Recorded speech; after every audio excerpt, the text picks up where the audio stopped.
নবী করিম সাল্লাল্লাহু আলাইহি ওয়াসাল্লাম বলেছেন, লাইলাতুল কদর আমি পেয়েছি, কপালে কাদামাটি ছিল, বৃষ্টি হচ্ছিল, তার মানে ওই রাতে বৃষ্টি হতে পারে, ওই রাতে বৃষ্টি হতে পারে।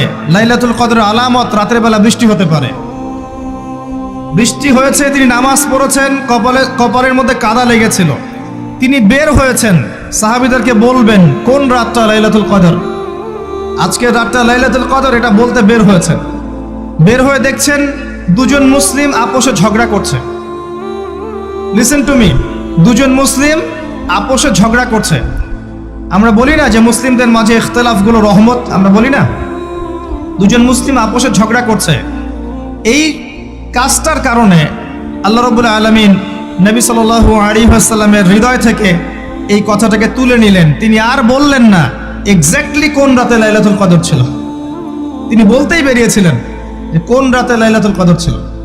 নবী সাল্লাল্লাহু আলাইহি ওয়াসাল্লাম এখন বললেন যে আমাকে ভুলিয়ে দেওয়া হয়েছে কোন রাত, তোমাদের ঝগড়ার কারণে। অতএব তোমরা শেষ দশকের বিজোড় রাতগুলোকে তালাশ করো। শেষ দশকের বিজোড় রাত বলতে 21-এর রাত, 23-এর রাত, 25, 27, 29, এই 5টা রাতের যে কোনো একটা লাইলাতুল কদর।